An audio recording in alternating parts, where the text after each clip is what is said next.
Arizona Coyotes are 3 points back of the Chicago Blackhawks for a wild card spot, just as we all predicted. Yeah. What is going on? Are the Coyotes We're talking playoff hockey on tonight's edition of the PHNX Coyotes podcast. Boy, howdy. What is going on? 11 games in, they're a wagon. Wagon. Coyotes are a wagon. Thanks for tuning in to the PHNX Coyotes postgame show, brought to you by the one and only DraftKings Sportsbook app, America's top-rated sportsbook app. Don't forget to hit that like button, subscribe wherever you get your podcasts, and leave us a 5-star review. The Punchcard is broken. I don't know what I believe anymore. I know. What is going on? Punchcard Voodoo. We were all buying in pregame. Oh my gosh. Well, first of all, that game until the third period was Bellsville. Snooze fest, USA. That was tough to watch. Too. But Nick Ritchie on a 45-goal pace for the Coyotes right now. Just saying. 16 goals in 35 games as a Coyote. Wow. What? His fifth and sixth goals tonight, his first non-power play goals of the season as well. Finally, well, he wasn't even the one who broke the ice. It was Josh Brown, just as we also all expected. Sure. We had Josh Brown. We had that too. Like, what? Wagon. Even Barrett Hayton got in on the act tonight. Finally. Barrett Hayton got his first point of the year. Yeah, there's a lot to unpack here. So let's just start with the basics with the numbers. Let's just start easy, and then we'll go forward. And we'll try and figure out what the hell we just saw. Yeah, then we'll try. We're still processing if you're not clear on that. Well, obviously the Coyotes, not even obviously, like it still hasn't really sunk in for me. 26 shots to 36 for the Capitals. The power play blanked again. Hits 20 to 24.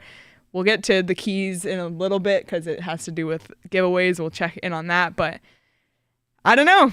If you look at just the bottom half, it doesn't seem like the Coyotes would win this. What changed? What happened? Well, a couple of things. We talk about their ability to get shots on goal. I know 26. We're looking for that 30. 26 for the Coyotes is actually pretty good. For the Coyotes, yeah. For what they've been doing. So their benchmark now is 25 and over. So good for them on the 26. They limited to their opponent less than 40. I can't believe I'm saying that. Like that's a good thing. The power play had an opportunity to break the ice, and they had a couple of opportunities on the power play, but didn't get to. What they're doing now, though, is they're delivering shots to the net. And I if you look at the Ritchie goal, somebody shot the puck. Like you got to get the shots on net. Hayton had missed the net I don't know how many times tonight. We talked about Barrett Hayton finding his first point, but he's putting shots wide. Guenther putting them wide. We saw the highlight of McBain. He missed the net by 2 or 3 feet on his. They've got to get more shots on net because that's the result. You crash the net, you get to the net hard, and you get pucks on net. You get an opportunity to get a goal like Ritchie did to win the game tonight. Let's just have a moment of sort of a reality check. The Caps are playing without Nicholas Backstrom, TJ Oshie, Tom Wilson, John Carlson. Did I miss anyone? Hagelin. Yeah, Carl Hagelin too. Yeah. So 5 very important players. Yeah, 3 of their 5 players on their number 1 power play unit are out. Yeah, so that's a big part of it. But still, they were down 2-0 in this game. Yeah, it was a 1-0 after 2, and they got 3 goals in the third period. But is this another instance where they start slow? One of the things that's happening to them in the first period, they didn't get behind tonight, but again, they end up in the penalty box almost immediately. It was 30 seconds in, and they're killing a penalty. And now, if the Capitals have their full power play 1 unit, and all 5 of those guys are healthy, you could be down 1-0 45 seconds into the game, and now what? And then it's the same old story that we've seen for all the bad losses this season have started that way, and all the close games have been when they don't allow a goal in the first 10, which is what we saw tonight. Which is honestly, when it was 2-1 Capitals, we were saying, okay, this is fine with us, like. Trust me, wanted a regulation loss. Somebody might have tweeted about pack therapy. I don't know who it was on this staff, but just saying. Might have been me. I was thinking ahead, but the Coyotes wanted to prove me wrong, I guess. I don't know. But when you saw Ovechkin score from his iconic spot on the power play to pass Gordie Howe for the most goals with one team, and you think, okay, like here it goes. They're unlocking their offense here.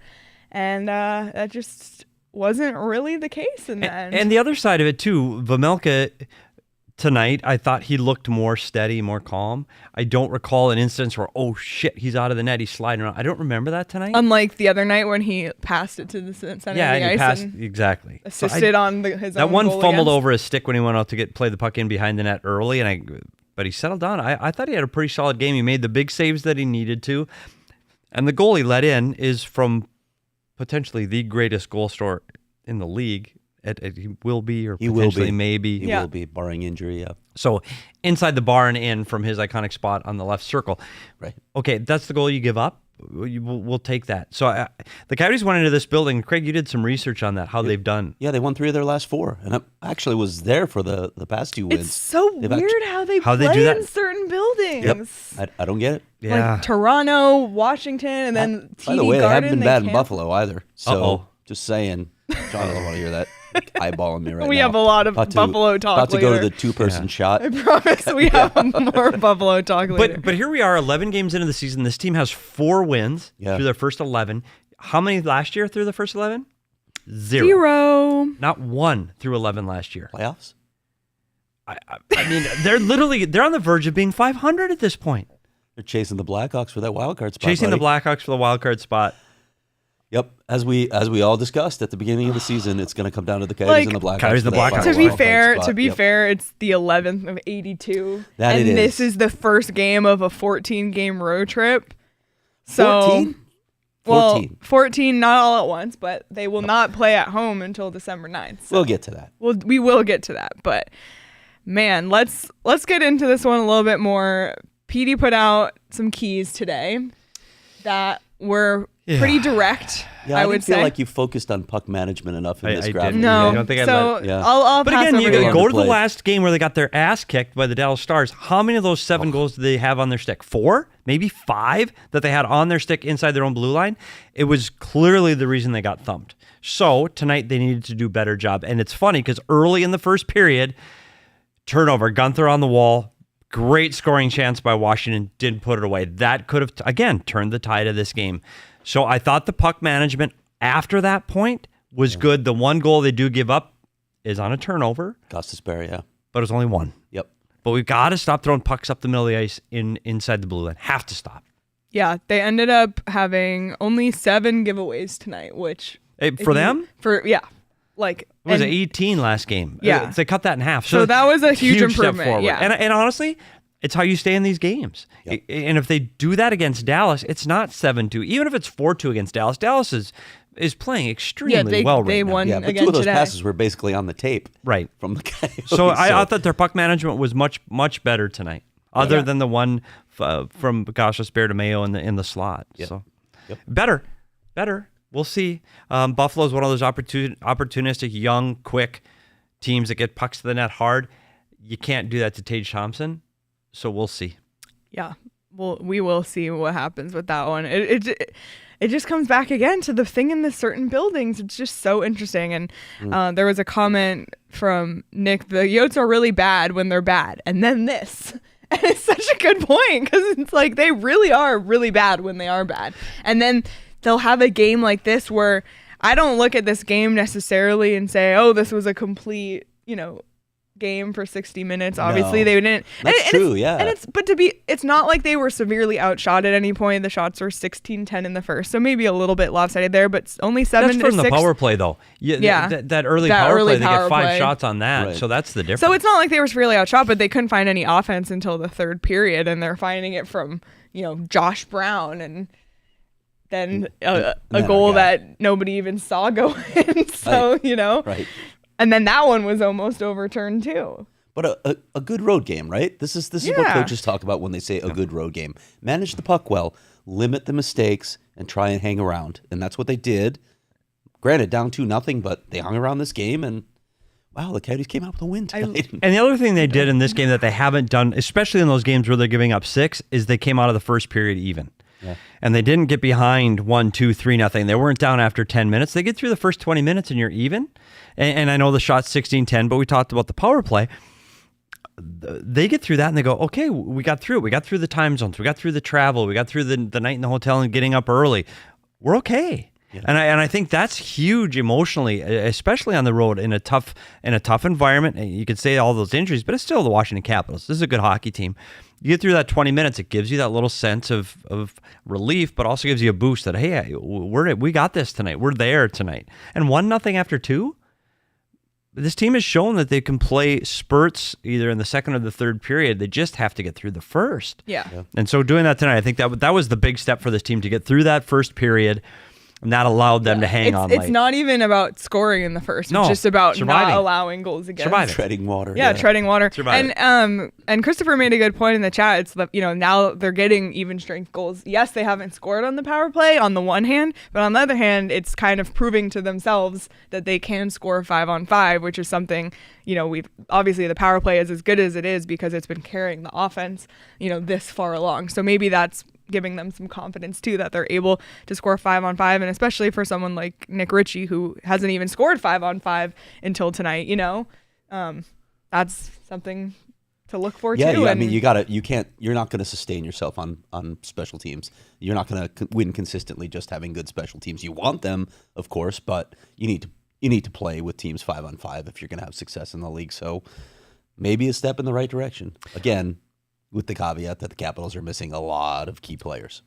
For sure, but the good sign for me, too, is I mentioned it already, is their ability to get to the goaltender and get to the blue paint. On both Brown's goal and Ritchie's second goal, puck's in the blue paint. And I know Fisher's there, and they challenge, the Washington challenges the play, but it happens because he's in the blue paint. He's just disrupting the goaltender. Ritchie drives to the net, able to beat his defender to the blue paint. This team is going to have to get dirty and ugly goals like that. They're not going to be the pretty 2-on-1, bing, bang, boom, pass. There's not. They're going to be like this. So that's an encouraging sign. We keep looking for things that they're improving on and good things to take out of a game. Today's one for me is they got to the blue paint. They went to the net hard. Yep. They need to start doing that consistently, but that for me is an improvement. That's one thing we can put in the plus column that they did well tonight. Yeah, and that's how their goals for the most part got scored tonight, and we saw it from Nick Ritchie, who we'll just get to it right now, is tonight's DraftKings king of the game with 2 goals, 3 shots. That first goal hit the crossbar and in, but nobody really saw it go in, but it did. Like we already mentioned, that was his 5th goal of the season, and then his goal later that Barrett Hayton got his first point on finally, which we'll talk about in a second. So like Craig already mentioned, 16 goals in 35 games as a Coyotes, 6 goals so far this season for Nick Ritchie, and he is our DraftKings king of the game for like the 3rd time or something. Unbelievable what he's done since he's come over here, right? But is he now, is his trade bait moving up now? Is he less likely to be a Coyote by the trade deadline? Scoring goals is hard to do in the NHL. Yep. Again, he's got 16 in 35 games. This season, he's on even. We looked at his season last year and like, wow, that's a great pace. Can he keep that up? Well, he's on a better goal scoring pace this year. He's on a 45 goal scoring pace right now. That's insane. I mean, again, it's a small sample, but over 35 games, he's done it. He continues to score for the Coyotes. Why wouldn't you want that? Why wouldn't you want a guy who brings what he... And we're going to talk about this, Petey. We might as well throw this out here now. We're going to be talking about the power play. You and I are going to dive into it in a combined story next week. But it's not as simple as Nick Ritchie just being a net front guy. Okay, he stands in front and bangs in pucks. Yeah. He's playing the bumper. No. So he's able to make plays under pressure because there's not a lot of time there. And he's a release valve, right? He relieves pressure on the other guys. You use the bumper for that a lot because when the puck goes there, everybody has to collapse because it's a dangerous spot. So he's doing a really good job for him right now. He's doing a lot of things right. You talked about his ability to make plays under pressure. He's a big body guy that can play that kind of game if you need to. He can get pucks away from guys in the corner. He's physical enough. He can shoot to score. Right now, he's shooting to score. Between the hash marks, he's money. He's got a good shot. Tonight, off the crossbar and in, he's put him off the post and in on the power play.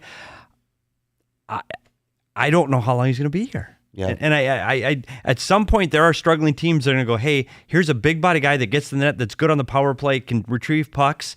Ooh, okay. And you look, I mean, part of it's going to be the fit, right? A certain team is going to say, well, he doesn't really blend with what we need.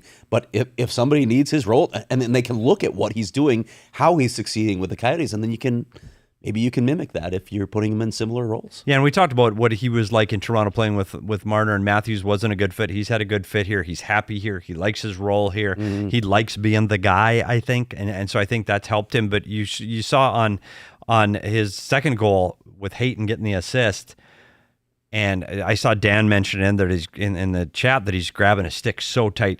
This is a huge weight off Barrett Hayton's shoulders. He's been shooting the puck often. He's trying to get on the score sheet every night.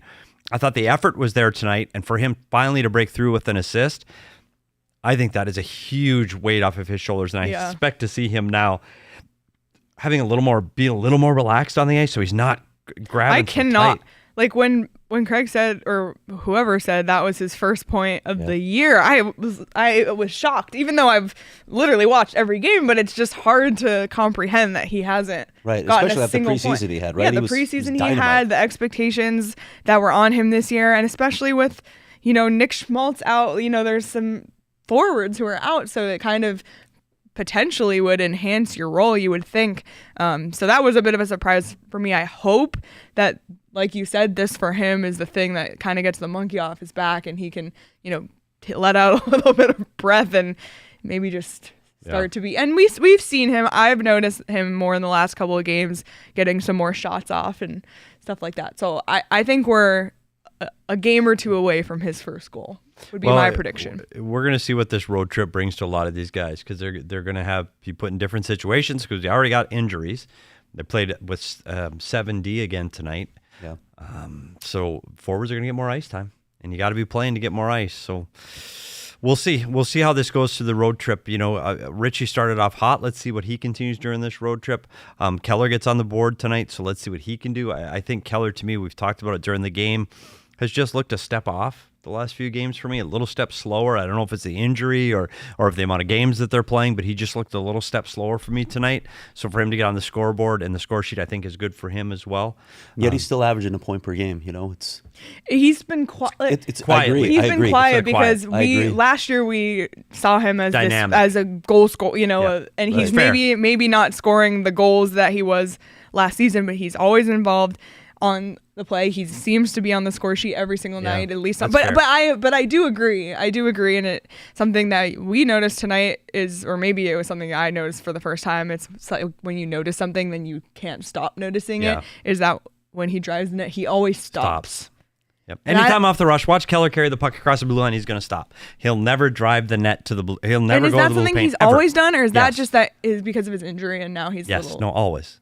He'll stop and he'll cut to the middle, or he'll stop, wait for a late player to make a pass.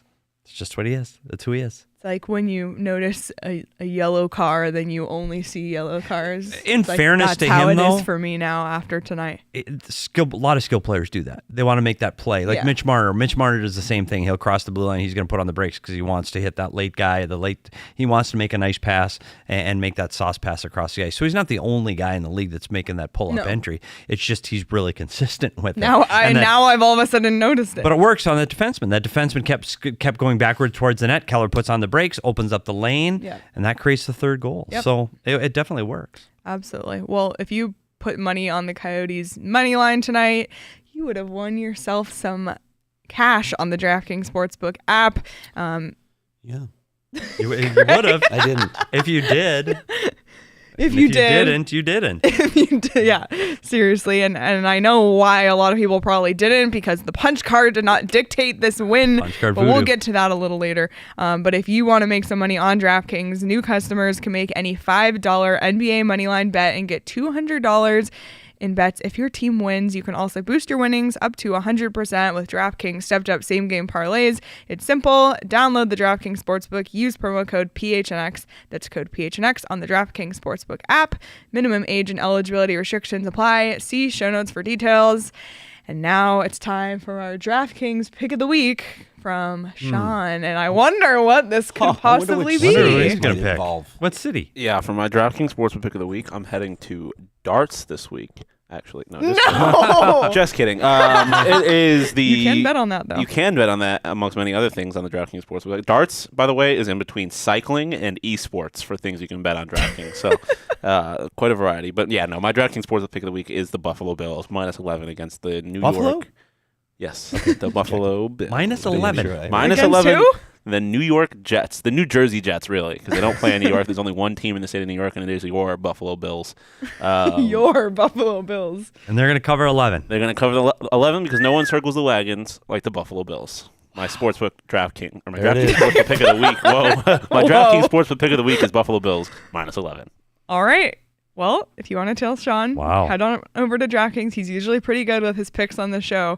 So definitely check that out. Also, we mentioned how the first part of this game was a little bit of a sigh, but luckily we have a huge pile of Four Peaks beer. Literally, I'm looking at it because we have so much Four Peaks that it doesn't even fit in our fridge here. And I hope that's what everybody has at home because it's just so good. What did you have tonight? I sampled an Oktoberfest early in this game when it was a little less than entertaining. Yeah. So I tried an Oktoberfest. I broke out of my comfort zone. I know. tonight I and was tried an shocked Oktoberfest. that you didn't have Probably either were. a pumpkin porter or a wow. Yeah, and there's other things in there that I want to try Yeah, too, there's because tons. you guys can't see it off camera, but they're Literally. I'm looking at I the don't peach. know how many How many? cases 20, I see 15? stacked up And that's over not even there. counting At the least fridge. 15. Right, that doesn't even count what's in the fridge, which is full. Very It's full. nuts. We Yeah. have a lot of beer here. Work. Yeah. So check out Four Peaks. You can find it literally wherever you buy your beer. And also check out their pub on 8th Street. We are teaming up with Four Peaks to host all the U.S. and Mexico World Cup matches. Enjoy beer specials, giveaways, guest appearances, and more. Check the link in our show notes to register for free. You must be 21 or older to drink, and you must enjoy responsibly. All right. I want to talk about something that I meant to when we were talking about Ovechkin, because I saw this tweet after he scored his goal against Vejmelka, and this is a fun little stat. Yeah. Ovechkin's goal tonight was also his first against Coyotes netminder Vejmelka, making him the 162nd different victim of Ovechkin's career. Only Jaromir Jagr, Patrick Marleau, and Mark Messier have scored versus more goalies. Wow. What a stat. So Vejmelka just contributing to Obi marching toward making history. Yeah, he's gonna pass Gordie Howe sometime in December or January. And then he's gonna eyeballing set Wayne the Gretzky. record at Mullet Arena. I was just going to say, has anybody looked to see when the Caps play at Mullet? Like what? Well, like no. Like that next would be season or the year No, after? I mean this season, maybe to beat the Gordie Howe, to take that over. That's a bet on DraftKings. I'm not even kidding. Really? You can bet on talk amongst DraftKings. yourselves. I'll look it up. Yeah. There's a bet on DraftKings which game Ovechkin will beat the record, or not beat the record. Hey now, beat the next one. the Washington Capitals play in Arizona on January 19th. Oh my. That Because it's not impossible. it's not. Can you imagine at the Mullet? What does he need? 15 goals? Please. Yeah. That's going to have to be an injury or a goal. No, I don't Drop want an past it injury. before then. It's a goal drought, but if not, January 19th at the Mullet Can you imagine that? to break the record. Yes, After- please. Remember that other goal he scored? The best goal in the history of the league Seriously. on his And back. these against- seeing that. these jerseys tonight was like Oh. triggering because it was those jerseys. It was those but jerseys in that he white. scored on when he's laying Yeah. on the back against Brian. Now I want to see it, but then that you're right. That would be a slower pace. That would be a slower pace, but I said it earlier. We saw some other prognosticators in the mid 40s, and I said he's going to be mid 30s. And I said over 40. Yes. I That's did what he's too. on pace right now. So if he's mid 30s, January 19th Got a lot of gray. I mean, at the Mullet, buddy. That's I it. just That's want the it. story. I just want stuff like that to happen, just to spite everyone. Like, Alex just- Ovechkin at the Mullet to break Gordie Howe. Yes, please. yeah. You're right though. Wouldn't it be great if like just multiple milestones occurred at Mullet Arena? And Roaring Yeah. Fork made a good point, because if Ingram's in the net, then it will be the 163rd goalie, because There you go. I don't know if he 'cause hasn't scored played against him. Yeah. He's only played 5 games. The chance, 3 last year, and he didn't play against them yet this year. And one of the 3 last year was against the Coyotes. So, I guess what are statistically the odds that one of those 2 he played the Capitals? Probably pretty slim. By the way, I need to address the comments about what it looks like my shoes are. You can't. These are my shoes. They're not the hockey gloves on they're the hockey table. gloves on the table that are black. And also, if you're watching on YouTube, you get this little bonus of seeing us. So Petey and I are both wearing black and white flannel, and then Petey and Craig are both wearing black PHNX letter shirts. So we all, and there was no discussion. Nope. So we are all just a thread of. So people were saying you had red shoes on. Yeah, people thought, but now I'm wearing boots. I almost wore the same pants that Petey's wearing now too, so that would have been really awkward. That would have been awkward. amazing. By the way, take a look at the points on Leah's boots here. Yeah, Those dangerous. are I can put the gloves back Don't now. anger me. yeah. People of Twitter, even though you do on the daily, not anyone We'll here get in to the that chat. in a minute, We'll too. get to that in a minute. And let's talk about something that we've talked about again and again, but we finally have our answer about Dylan Guenther. He is staying on the Coyotes. Yeah, and sorry, as I told everyone in Discord, sorry, we kept it from Sorry, you 'cause knew it. we've known for a few But- days. For good reason, as you saw. That was a really cool That was moment. really I cool. love that. I got to meet Dylan Guenther's parents in Boston. Really nice people. What a way to present it. Really classy of the Coyotes. That was awesome. Creative. It was really cool. Yeah, So, it really was. so that video was really great. If you haven't seen it, it's on the Arizona Coyotes Twitter. They showed it on the Bally broadcast tonight. But what a bad locker room. So Well, What a people on pity Twitter franchise. were attempting to dunk on the Coyotes. They thought they were and this just goes to show that people do not think before they tweet, which we didn't really need evidence of that. We've known this. yeah, it goes to show how uninformed people are. But here's a collection of Twitter replies to the Arizona Coyotes tweet of this video, by the way, that took place in the Washington Capitals visitor locker room, Yeah, okay? it was in Washington. I want to call it like Daily Dum Dums or something like that. Yeah, we need to name this segment where we but just maybe like... you guys can come up with a name for this segment. let us know what we should name the segment. Throw 'em at us now. So here's a few... These are real replies that I screenshotted. Imagine being in the league and you get to get dressed in a high school locker room. Embarrassing. Okay, that was the Capitals visiting room. Next, I'm surprised their facility has internet. Again, yeah. Caps. It's the Caps facility. wow, you guys Capital. have Wi-Fi there? Yep, same thing. Locker room is pathetic. Which You're right, it is, actually. Which is funny because before any of this, you guys were actually We said talking it's a about small room. it's not the best visiting room. We said this when all the shit came out about the Mullet Arena locker rooms. We said there are bad locker rooms all over the National Hockey League. And I love the fans who are saying, "Oh, this is the worst visiting locker room." Like you've been in any of them. Shut up. Yeah, and I'll say you this. are a moron. When the there are annex so gets many built- bad visiting locker rooms. when the annex gets built, it is going to vault into. I get it was temporary. That Capital locker room is every day. Yeah. It's small. I'm telling you, go to Calgary. It's small. Yeah. Oh, Detroit. The Islanders used to be terrible. I haven't seen the new building, so like there's bad rooms. Yeah. In the Coyote space, the temporary space was huge. So I feel like cold. I don't know, Leah. I might use the word privileged, but maybe we should check our privilege. Check Maybe your we should privilege check at the our door. privilege with Trey. those huge. There was dressing one rooms. more tweet on that graphic that I want to read really quick. It most pathetic arena in the NHL. Just move to Utah. That's new. Or Houston already. The Caps? Should we relocate the Washington Washington Capitals? Capitals The are moving Stanley to Utah, Cup. apparently. Stanley Cup champion. The Salt Lake City Capitals. Well, I it's like still it. the capital city, Still the so capital. it works. It could. Brilliant. Brilliant. Good idea. Stanley Cup champion. Utah Capitals. I'm in. All right. So again, come up with a name for this segment. I like Daily Dum Dums. Daily You know, Dum-Dums. It's mild, right? It's whole not as thing- quite as crass or And it offensive. sucks but because if the you got whole something thing. better, go ahead. The whole thing is about making a classy move to a kid that's getting an opportunity to play in the National League. Like that was what the whole thing was about. And a lot of the comments were like that was For sure. like a fifth of the the comments. majority was good. Yes. And positive, and what a Yes. great thing, and good for the kid. And that's really unique opportunity. And the mom, it's really, that was cool. So you're right. The majority was positive, but it's just like, why did, and any other team, nobody would have commented. I swear nobody No. would have commented on the room. Nobody. Sorry. I'm hoping we like clip that segment and just put it out there, and so that they're aware that we're just mocking them. Yeah, we will. I'm okay with we that will. because I I like to mock ignorance. I know. Yes, and we have to Yes. do it a lot on this show because it happens a lot. But back to the topic at hand, which is that Dylan Guenther is staying a Coyote. And if you haven't read Craig's story on gophnx.com, which conveniently dropped the exact same time as the announcement with quotes and analysis.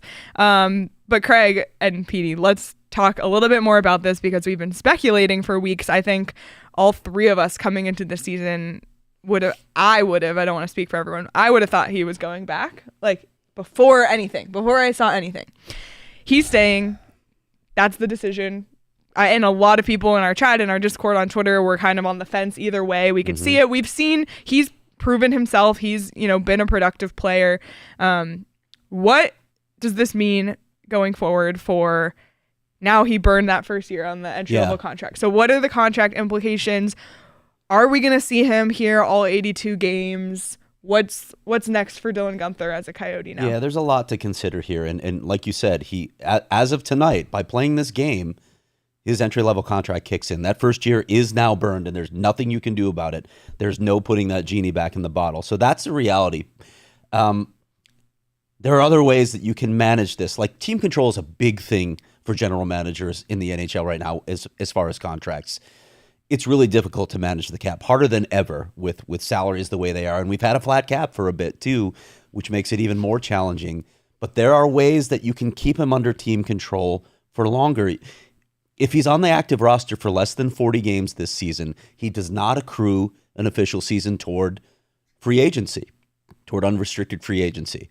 So that's one thing that the Coyotes could do. I do think there's a strong possibility that they're going to let Dylan Guenther go play in the World Juniors for Canada. So you're talking about a camp. You're talking about the tournament. He's gone for close to a month, right, Petey? Didn't they let Barrett Hayton go in the middle of the season? They did. So I could see Dylan Guenther do that. You have the option of a 2-week conditioning stint in Tucson when he comes back to get him back and ready for play. So that's a good chunk of time right there that you could removing him from we've been advocating for allowing these players to be in the AHL. So even just 2 weeks could have an impact. Right. Speaking of that, before you go on, do you see what Roaring Fork said? No. Let him play in the World Juniors so he can get some chemistry with Bedard. Love it. Love it. Yes, please. Love it. So one other thing, just a couple points here. If he's injured while he's still on the active roster, those games missed still count. So if he's on the roster, it still counts toward those accrued games. And it would if he passes 40, he loses 1 year. He gets 1 year closer to unrestricted free agency. But here's another thing that I didn't mention in the story. I don't know if they're thinking about it at this point. You can still send him back to the WHL later in the season. There are multiple teams that are interested in trading for Dylan Guenther. And again, I said this recently. I don't think he ever plays a game for the Oil Kings, who are dead and buried. They're out of it. They're in rebuild. They want to trade that pick. They want the assets that they can get for it. There are a number of teams. Portland, Seattle, Kamloops. I've been told all three of those teams are interested in trading for Dylan Guenther. So maybe near the end of the season you say, okay, there's nothing left to play for here. We're out of it. Maybe we'll go let you play some meaningful games late in the season for a team. Go into the WHL playoffs. And hey, if you're lucky, maybe you get to play for the Memorial Cup you missed out on last year. All those things that we talk about combined, that could put him under 40 games for the season, so you still have control. We'll see how it plays out. I'm not sure about that last scenario that I laid out, but as far as World Juniors, I could really see that as a possibility. Yeah, I think that's actually probably likely. Yeah. Because you're talking about meaningful games here with the Coyotes. It's 4 wins, though. Craig, we'll see. Yeah, American Thanksgiving isn't that far away, and that's the benchmark. If they're in the playoff spot, they get 3 wins here. No. No. By the way, the Memorial Cup's in Kamloops. Exactly. This year. So you mentioned Kamloops. Kamloops is one of the teams. Yeah. Is the Memorial Cup's in Moncton, isn't it? In it says Halifax? 2023 Memorial Cup Tournament. Kamloops. Don't ask me. I think it's in Moncton and Halifax. I just work here. But anyway, it's in Canada. Okay. So. it's in Canada. What? The Canadian Hockey League which Memorial is important, Cup? right? Yeah, it is important. For Team Canada, you're the home team. Yeah, and it's a guy that was injured for last year's Memorial Cup. Not the World Juniors, the Memorial Cup. Memorial Cup, I'm sorry. Okay. My bad. I was the Memorial Cup. I Googled can't be explicitly the Memorial lying. Cup he's injured for, misses last year with his injury. Maybe. The World Juniors, I think that happens. I really do. I think those are big games on a big stage, very meaningful. Like you said, Barrett Hayton did it. Sure. We'll see. Okay, We'll see. I have a couple questions that have come up in the chat. The first one from Nicholas: does that camp and World Junior scenario align with the return of Nick Schmaltz? And I've seen a couple questions in the chat about where we are with Nick Schmaltz. Sort of, yeah. If you look at the timeline, it should. So it should be almost. Yeah, if Schmaltz is on the timeline they originally laid out, then yes, Schmaltz should be back playing games by the first part of December. So that could work out. Another question, do healthy scratches count toward the 40? I mean, if he gets in a little bit of a slump where the coaching staff says, maybe we need to take a step back here, the value of watching and we'll talk about it. We'll work on some things in practice. Yeah, maybe then if he gets in a real slump, but I don't see them just scratching him to limit the games because that doesn't help his development. No, it doesn't, and it's not cool. I mean, it's just not a good gesture, right? Like you want to be pushing the kid forward. So if he's going to be playing games in World Juniors, that's a different thing than saying, yeah, we're just going to sit you out because we don't like your contract situation. So, but we've talked about that too, about when Nick Schmaltz come back, where is the fit, and does that change his role on this team? And the answer is it might. Yep. And so I think a lot of things are going to be, to your point, I don't think the franchise is going to go, okay, you're getting close 37, 38, okay, we're going to shut you down. I don't think that's going to happen. If he's helping and he's contributing and he's putting up points, let's be honest, the reason he's here right now is he's putting up points. Yeah, if he wasn't scoring, if he had 0 through 9, he's back playing juniors. I would almost guarantee that. If he had 0 points through 9 games and he wasn't a part of that second power play group, but he is. Yeah, he is. He's helping, he's contributing offensively. He had 2 shots on goal tonight, 1 hit.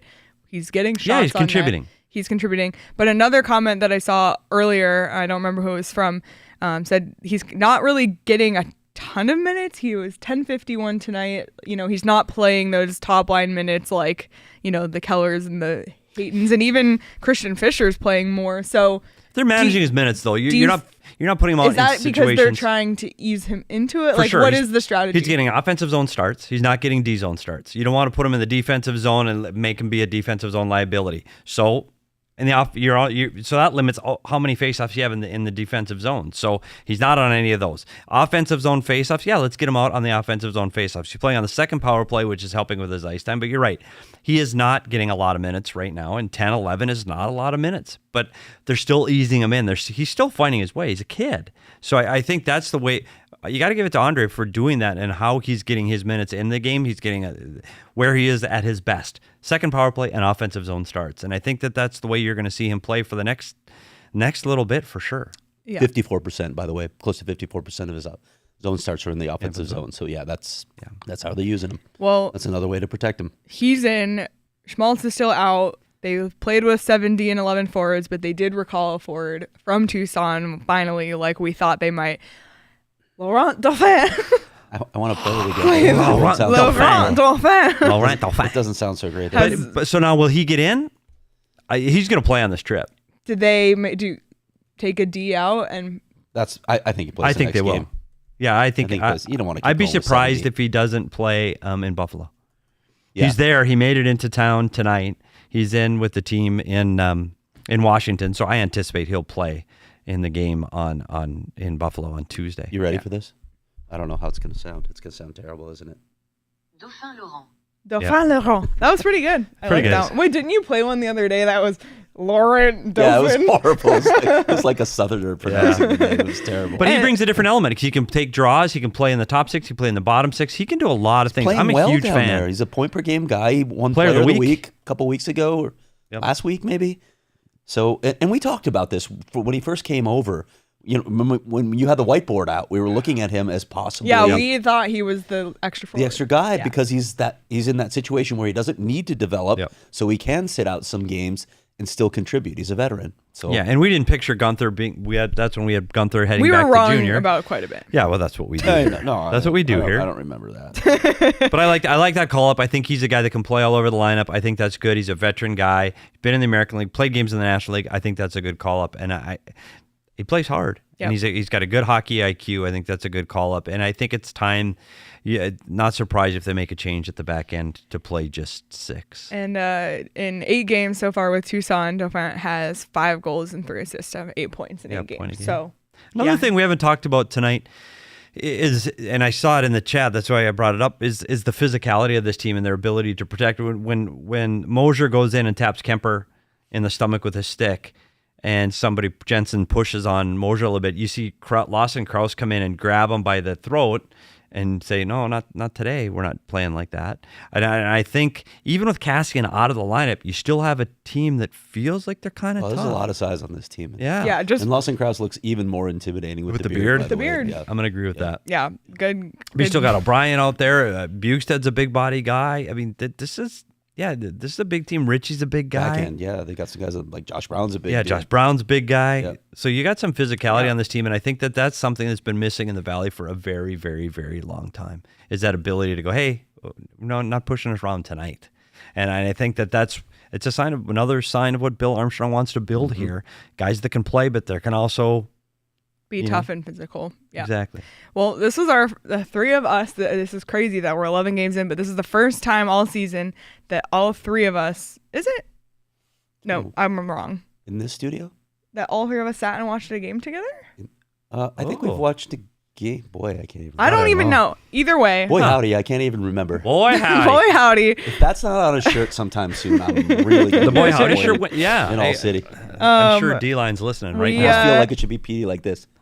Boy, howdy. It was great because we had Craig with his Four Peaks on one side, and then the cup holder. I had my little table out on the recliner. I had my cup of popcorn. Petey brought in popcorn.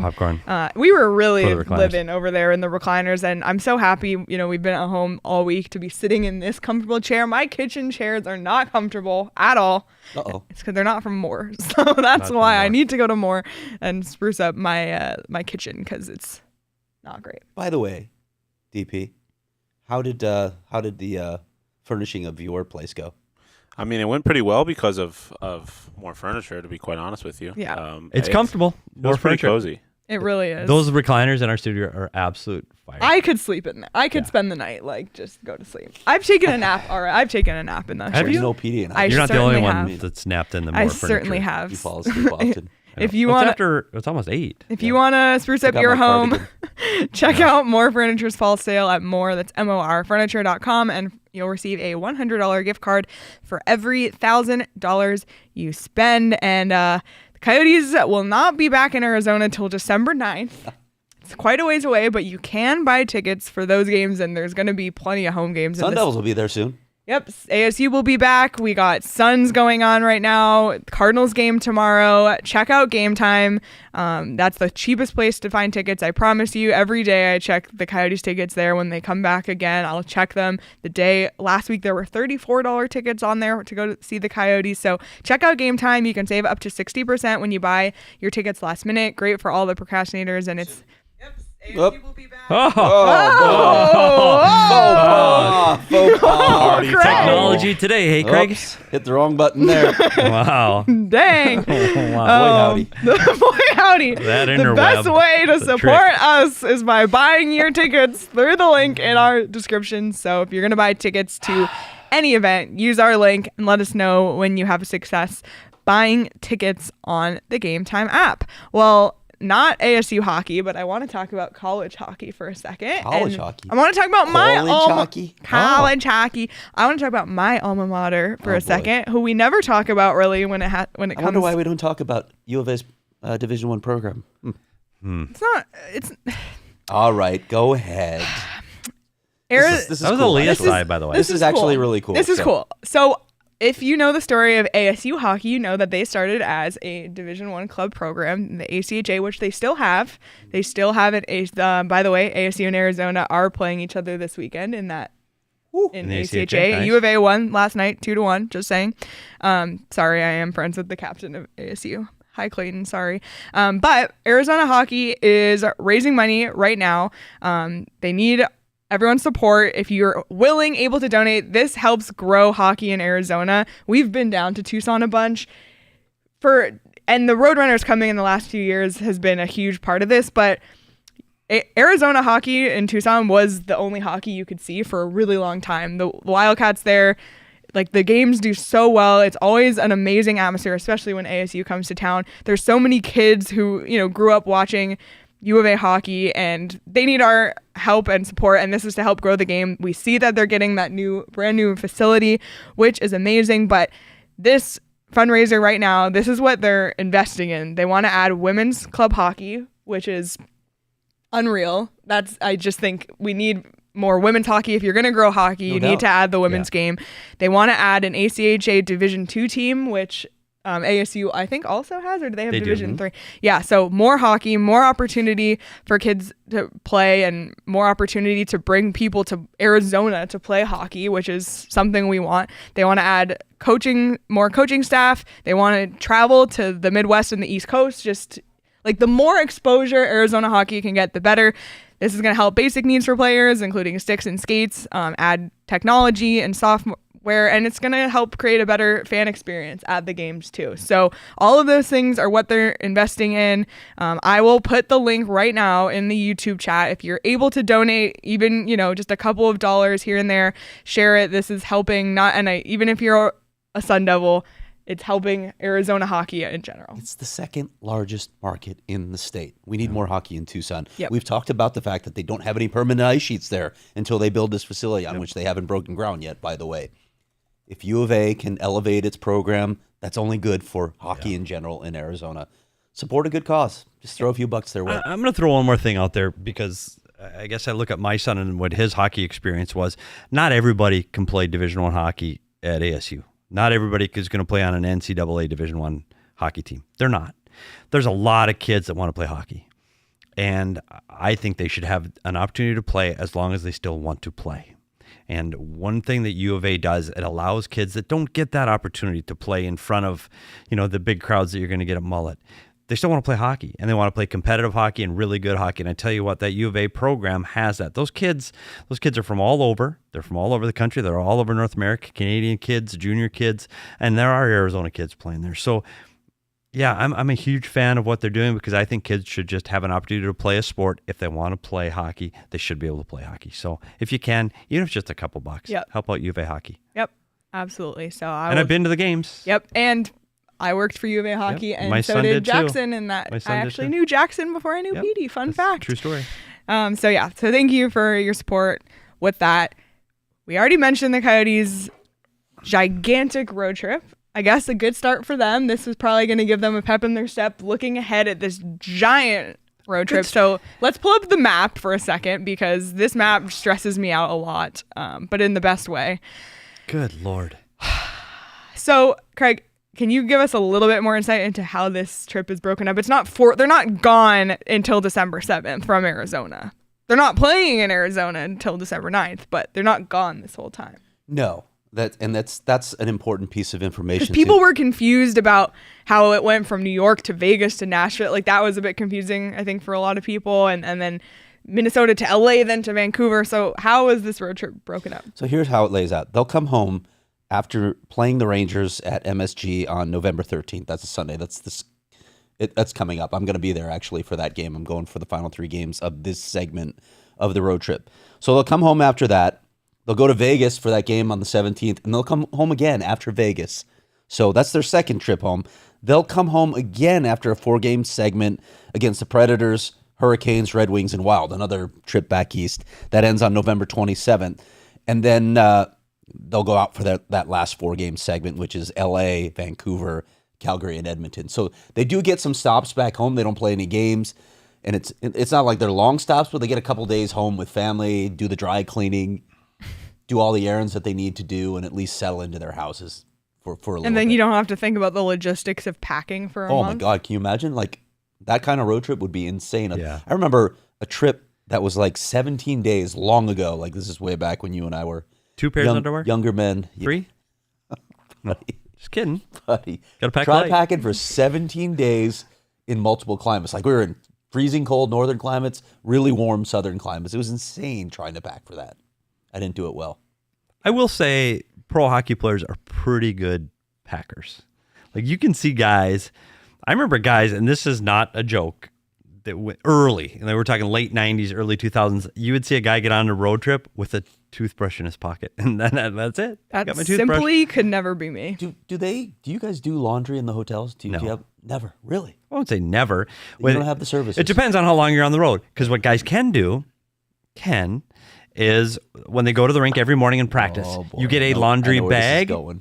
No, it's not bad at all. You get a laundry bag, and the laundry bag goes in, and team does the gear that you wear underneath your equipment that you play in. You can throw socks and underwear in that bag, and so your socks and underwear can get clean. And there are players that will do dry cleaning at the hotel. It is extremely rare, because they lose shit and you're not in a city long enough to get it back. So it's extremely rare. So like socks and underwear are so inexpensive. You can just go buy some more. And that guys have done that too. Guys that do that too. But these guys pack incredibly light, because the only time they're ever dressed up is when you see them. Because when they get to the hotel, it's shorts and a t-shirt. Just workout shorts and a t-shirt the entire time in their hotel. When they get to the rink, they're in their workout or their work clothes. So it's not as difficult to pack as you may think. But coming home 3 or 4 times during that stretch is huge. To sleep in your own bed, if you've got kids and a wife, to see your family, if you've got a dog, to see your dog, or just to be in your own bed is huge. And you know what else is huge? Especially in this team, after this trip, and I know the weather's been good, but it's nice to see the sun. And people that aren't in Arizona's sunny every day. Like you just get used to the sun every day. When you go to Vancouver, we were in Vancouver for 5 days once and it wasn't sunny one day. Not at all. It rained for 5 days straight. That is so hard on your mental acuity. It's so hard. It's nice to see the sun. So if these guys can get home, sleep in their bed, see the sun, jump on a plane and go do the next stretch, I think that's going to help them survive and get through this road trip. Yep. And this is not a common occurrence in the National Hockey League. We actually have a statistic about this very road trip, and the last time one of its length happened, it is in there somewhere. I'll just find it and read it. It's okay. It is... Sorry, I thought we would... Oh, I got it right here. Okay, go for it. It was the 2009-10 season. Vancouver... This ties the longest road trip in NHL history. For games. For games, yeah. Per NHL stats. They did the research, so I don't want to take credit for this. I didn't do the research at all. So this ties it. Vancouver did it in 2009-10. 14-game road trip from January to March. The Islanders had, of course, the 13-game road trip to start the season last year. Well, there it is. There it is. Okay, and the San Jose Sharks, just a couple seasons ago, had a 12-game road trip. You remember what that was all about, too, when they had to play here for home games. Yeah. So it's not quite the same thing, but they had COVID issues up in that county, so they couldn't play home games. Yep. So that's what that was about. But here the Coyotes are with a 14-game road trip, which ties the record. Just daunting. We kept saying one of the things that was going to help them in the Connor Bedard sweepstakes was this 14-game road trip, and they were going to come back from this at the bottom. What the hell's going on?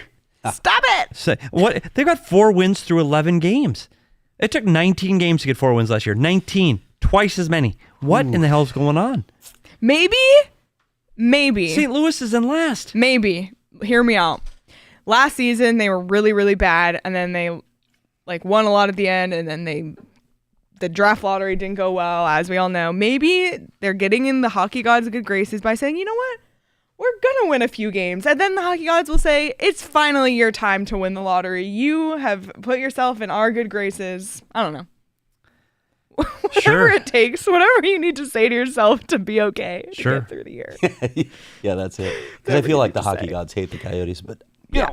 Well, we're trying to get in their good graces, okay? Yeah. Well, let's look at what's coming up next week at the very least. Maybe we'll see where the wins and losses are going to come. Sean's Buffalo Sabres on Tuesday, who are a wagon, although they lost tonight. The Islanders also lost tonight, next Thursday. And the cooled off a little bit. Devils have been hot, though, so nice little New York trip, New York, New Jersey. Of those 3 buildings, they probably play the best at MSG. I actually, you can't say that about the Islanders. Wait, anymore, MSG's not there.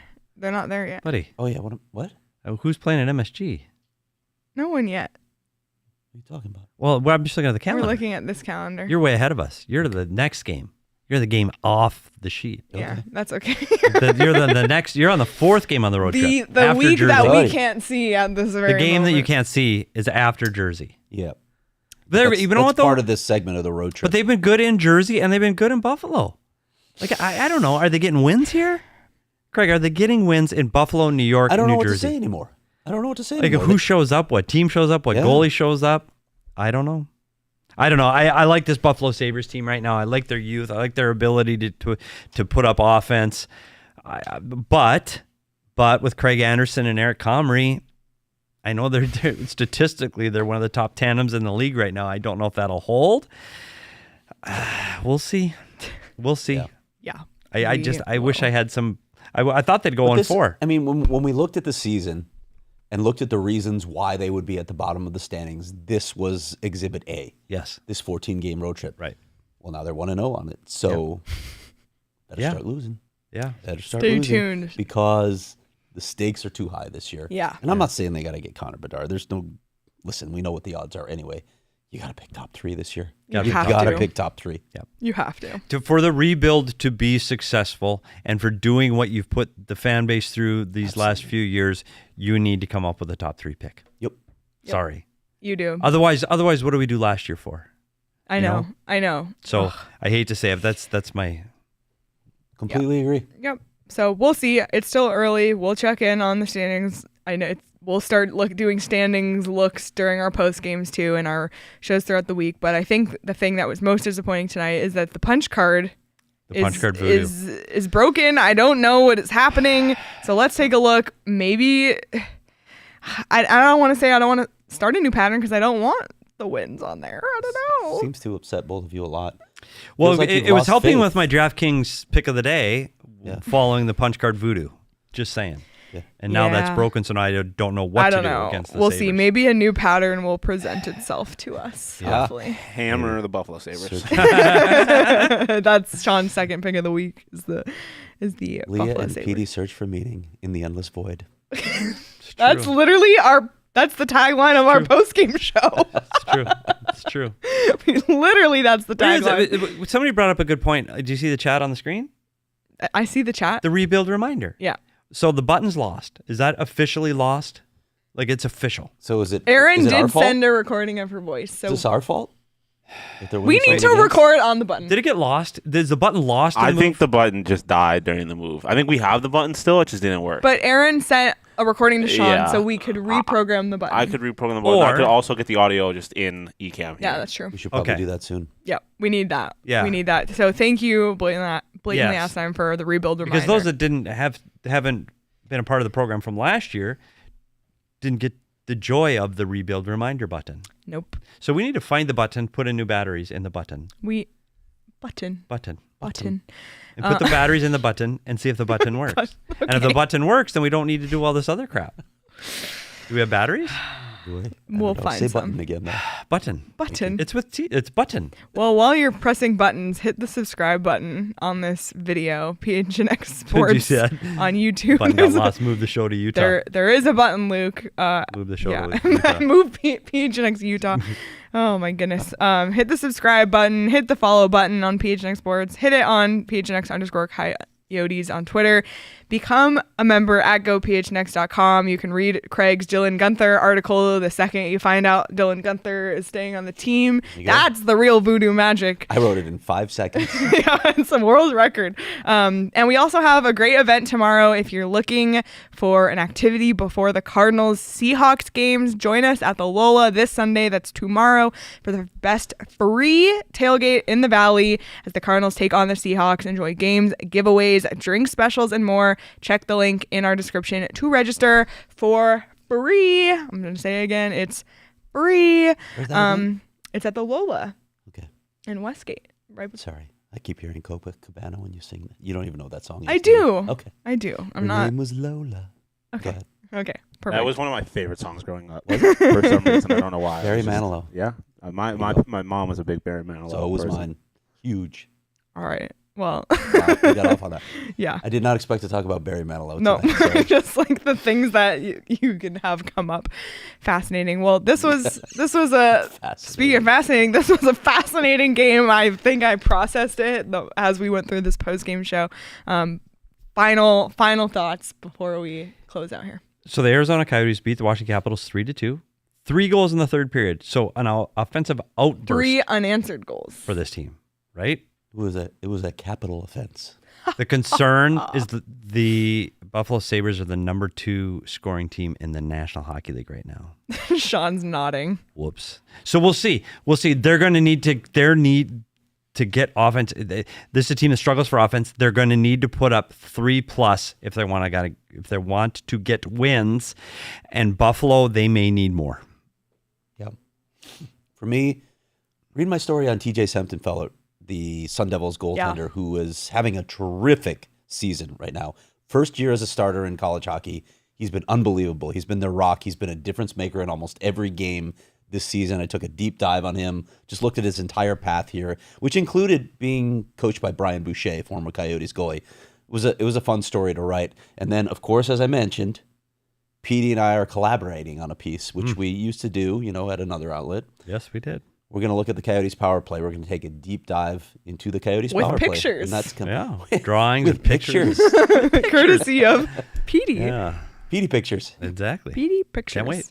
Petey's Well, Puck Talk. This was a fun one. It was great for us all three to be back together. Yep. Doing it more as we go forward on this long road trip. Everybody in the chat, thank you so much for your comments. It's so great. If you haven't already liked this video, please do share with your friends, share with your family. We appreciate all of your support so much. And like I said, follow us on Twitter at PHNX_Coyotes. You can follow each of us at SPetersHockey, at Craig S. Morgan, at Leah Merrill, at Sean_DePaz. Stay tuned later. ASU football post-game show. PHNX Sun Devils will be going live after. We have every sport you can think of. We got you covered. So check it out. And when are we live next? I can't even think. Tuesday We're live post-game after the Sabres game. We will have an audio episode on Monday, so be sure to be subscribed to PHNX Coyotes wherever you get your podcasts. Is it in there, Sean? Yes, I have it. Play it. This is it. Rebuild reminder. Oh, nice. There it is. Cinderella. Back on the show. Cinderella. And on that note, enjoy the rest of your Saturday, everyone. Enjoy your weekend, and we'll talk to you next week.